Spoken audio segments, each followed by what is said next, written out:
akwasi insia Commander 6 Kano said it yeah na be kan say the simi etie ye na dia kokodro oboni die kwan so e be kan say the simi tie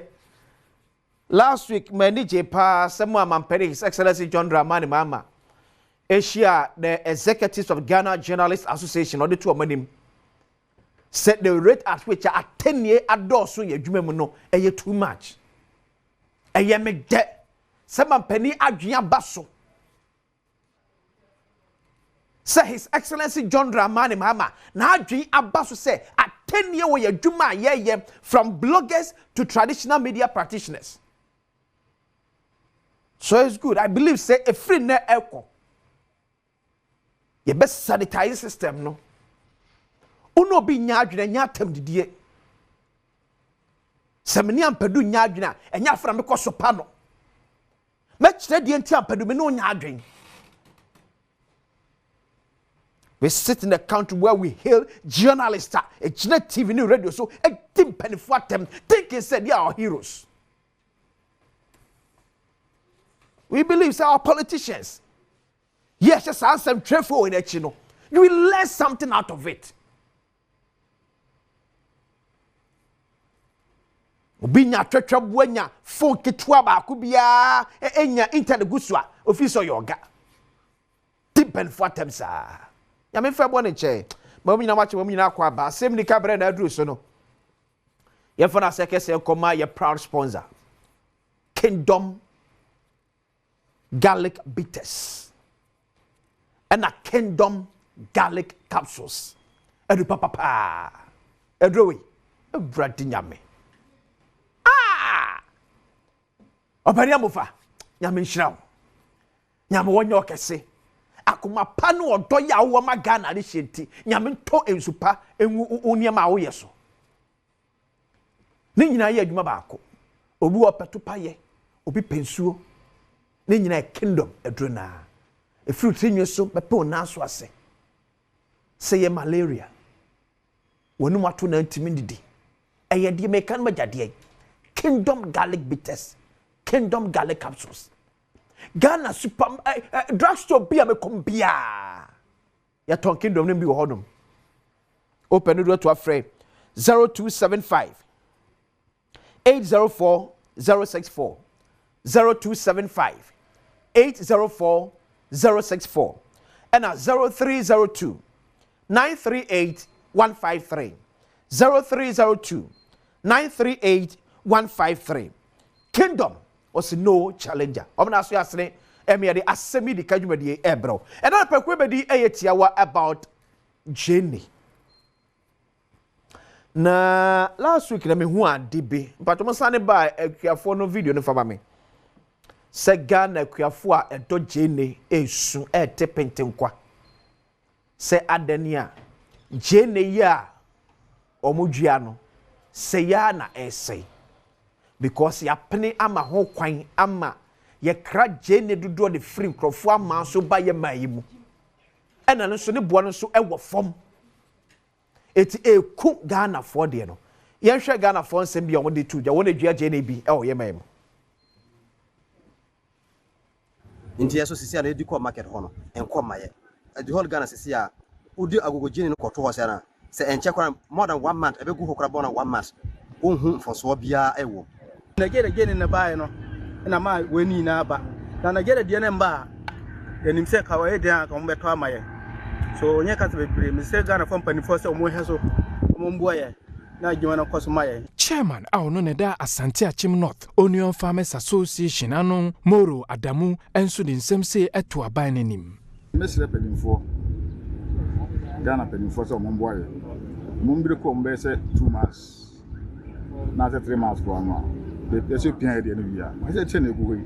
enkola ya sa o mago be go hoyi se de den ene mande ka ha se ka ne ma bia ni ase to fo ni na gwa o manto ne ma ne go ro to mutime break o mbe 2 months na 3 months ya na ko ma sa ma ye ene sa ya boka skele be fe enkola we ya na be fe enkola ma o ko school eti Asante Achim Jenny ekuafo ena mteso ne Adom kase etwetwe enkomo no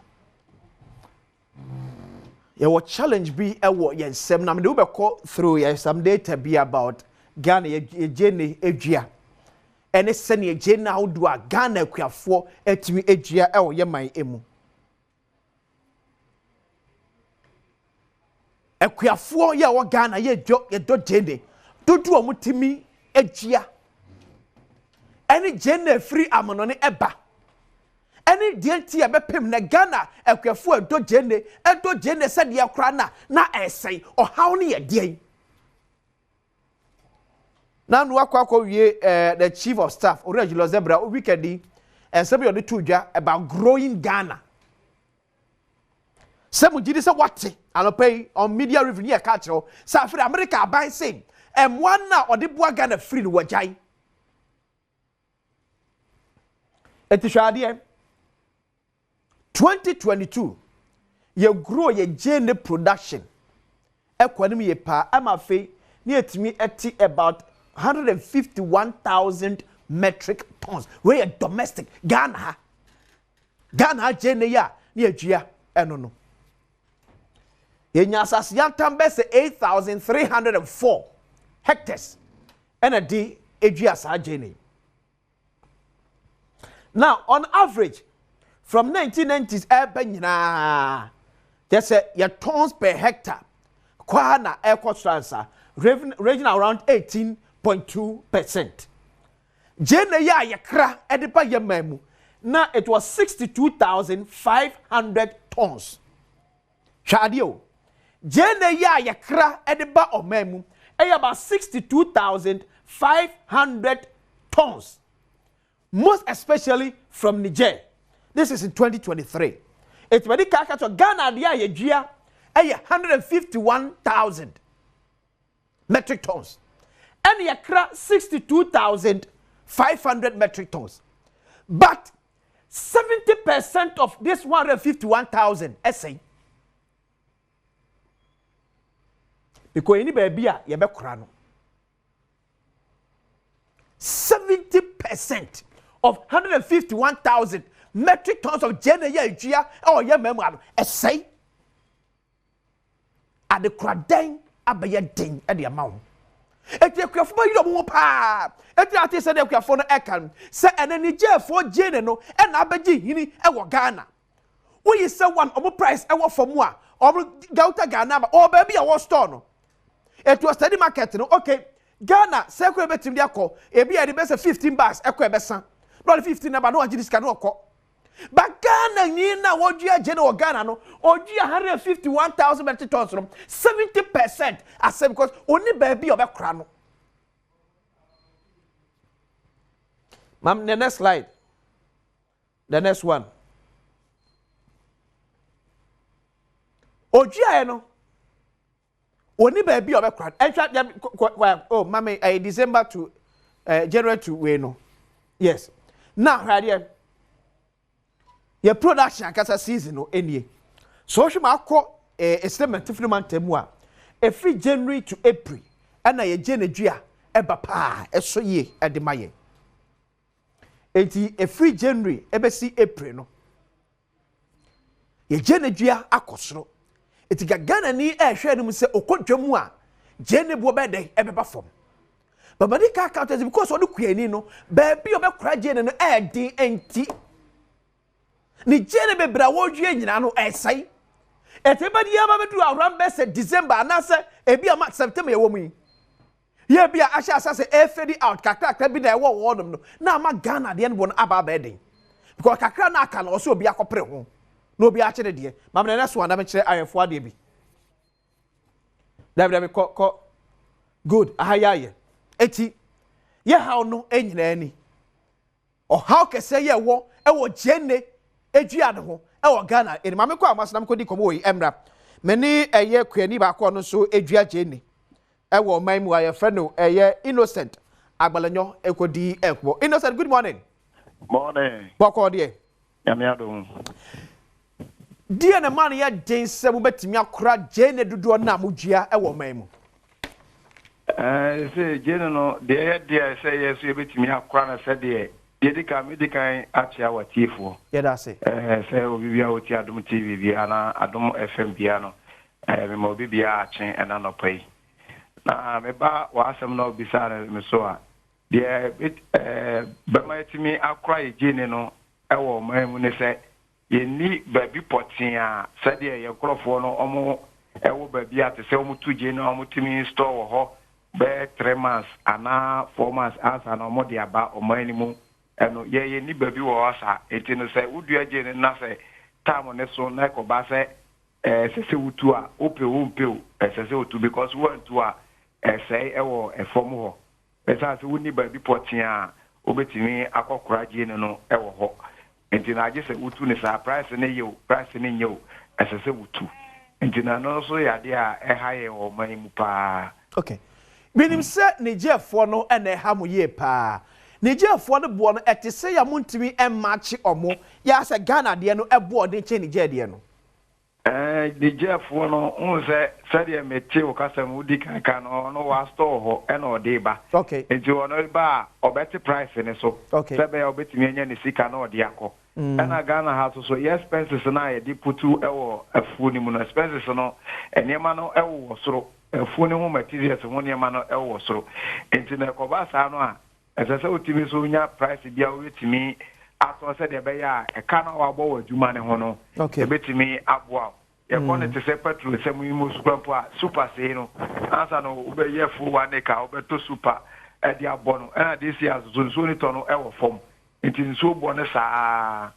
nti na ni nyina aka ho ne ma jene no utihwe o expenses na o de akọ afu ni mu na se jene ni price no anko be enu be di am opa na adwuma ni nyina akọ ye e kanko ha okay eti afa kire se udo jene eye 1 acre roughly be cost to be say oh udo jene 1 acre roughly no say bia wo materials wo ho a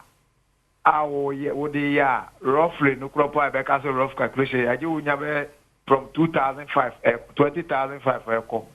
answer 25,000 eko 25,000 Ghana cedis yeah that's 250 million yeah no kura no jinya mi bam answer de betimi a na 1 acre betimi ate boto be say o say 1 acre betimi ate boto be say 1 acre na de ne boto hye no sometimes no e depend je ne bono je ne boye ma o de a betimi a hye bia almost 60 and 70 and I do the be so na je ne na anya timiti ba for maybe 50 45 this year will be do be to almost 3 acres 30 bars per share obi so obi dey 10 acres almost 2 year or share 30 bars because of ho ne ma ne ho akade ne petrol 7 no and do season be so ayo mo bia mo high wa hakakra okay tin ni nyina ebe uraje ni mpa na ama enema ni nyina aye basa na mo ne aban atena se di nkombo or how ya mo because me hwe me data me wo a je na ya edwe organa no edoso chen je na edi free am no ne eba etiade na still your capacity ebetimi dia dododo dia a ye da so prima ye se pia je na begumu a omobo no ewo fam chen ye de mo ne aban pe fo di nkombo die no waka kire mo okay to me ne die ye ha na ye won de ye ne me sheda nyini se penifo no amoda ye ni no ne aban penifo adi nkomo but now no ye te se eye omomototo jine no bi no no ene ni penifo di nkomo se jine no free eye achiri eba no ama ye ha jine no titro Nigeria ne eye no for the na eba no e ma ye ha jine no price no e be ye less you know now it is almost say trailer no mo de fi ododo na iba no ka mo nyama bia a week bia trailer be 3 said de be ya haje ne so betimi akọ price kakra amaye eyese omo je ne no mo de ba no de che ye de na na enye ne de ye che ye de no but the price na wo for ni ti no e ba pa e ma no ani di eno achi che ye de no enti no na akọ ba se ye de na se omo be price omo tiso ba me so ne metete dia say Niger de no asa no nsuo no de kakra chen Ghana de no because about the price ne ko ade na say Ghana ni nim say ade amekwa akoto no value ewo mu a certainly yes ubenya dodo ne be on fall for ne bo e wo form but say anunso no e de che de ne dia who nyini say e betimi asua bi de free ne jefo no ho e ye je ne du anim but sometimes na ya de man no bi no mo keka ne say yen haje ne no ano ye de kakra chen ni je de no okay ti say bi a wo twitwa kra yen de ne kwani kakra chen ni je de no your massa ase no mo dua oso no ana akade no mo de kan di dua no ene ma mo de ente sa na se ete sei me chire no mu bebre sa okay bet me aka say ebia omomo seed no omomo di dua je ne different man yen seed no a yen yusu wa ha se no se makoye nkrofo a mo so mo dua je ne mo amadwe se me try omo seed ni bi wo Ghana me ahwese bi e be fa mamo oh no kwale seed no enye yan na ekoto atofo no beto je ne omo na di seed ne bre enti no o ka kire no a de ode beba no ene na obeje se odi dua ba ni omo di mamu sei munyuma mamu boka adenti na mo suggest fa kire mo se Nigeria na Ghana fo pa ye be pe Nigeria fo se ndi bi ni adua e wo Ghana na etimi aton e de ma Ghana fo na e pe Nigeria no no so no you bet me I sa okay ni nyina mu so no ya ho de ntimi enya ni bebere sa je say aban no so no etimi eboa ye e wo sa famu ni mu wate say no hu say Nigeria fo je ne Nigeria fo de na different man had it okay we ya aye bias no amo beto je ne no omo mo de ano mo pe eye sa sidi ni bi mre eye Ghana ha fo so de so ye ndia se de be ya bibia betimi akoso ye am this year I can kwa mate better see innocent ya better see I say Minister for Food and Agriculture etu anamobi area founty minister ye de be de chini ha bia nso be pem ere akwakosi eti jenefo asem no say area so say Nigeria de gaze bia ya sa ase no kra na bia nyefo Nigeria si na say eyomo mo de seed ni brem na emrem Nigeria de me be yan try hono so ne ehwe because na okay to be honest Ghana jene de ko ani a eja wado wa bo say yes o tija ho Ghana de no ko ani a afere matati wa hwe ya so to obeka say ananu je na metu de say ko ani en hye nya ya ba nem ko to ye de ani afe na mati enkomo na se so eti penfo me hwe se Nigeria de na Ghana fo pede a ene seed no mo ewo de a yenkopo mu seed ni bi ni emedua abra bampanfo etu anamo said okay ebe cost about 25,000 Ghana cedis and had a dua jene 1 acre so me chano would be dua jene 1 acre would the dua ta jene 1 acre na say ebe ye edema wa be say 25-30 bags ubetimi anya so the issue is ekwame de betimi afa so aboa se ne be ya eka hodo ye omo ebo e wo mo production mu no ebetimi aba fom no matimi di amiti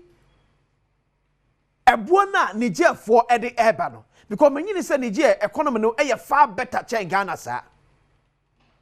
Nigeria economy nyini say e better chain Ghana sa so say Nigeria betimi abeton jene ya ne bo wo fom e chain Ghana ni dia ye dua e wo hanom so yentwe the factors ya ewom dia na ma Nigeria for de ne eba ne bo no e wo fom dia na ma Ghana de na yadwi o yemam ana e bia ka transportation driver from kakra de me no ne bo e wo so chain ne fi Nigeria eba we esi o hene mpanfo egusoro sukodo omo ye ho adwuma omo a full scope of ye onion sector no eti etwen eba mesa ne esi aba begina ne ade ho komo ne adomo suko eye ye fana se kese koma Kingdom garlic bitters Kingdom garlic capsules eri papa pen edwaso a amanfo age atomuo obia etobie obia filimu sa Kingdom garlic bitters Kingdom garlic capsules oba tobi bema numbi umpensu abenya ntopaye ompetopaye abenya nsuo Kingdom garlic bitters Kingdom garlic capsules omember bi atondro bia no kwa asebeka bi ato etufo friend number 0275 804 064 0275 804 064 and at 0302 938 153 0302 938 153 Kingdom or see no challenge. I'm going to say emiere Asem Yi Di Ka ebro me di akwasi ensie de pese mu eto aso wakra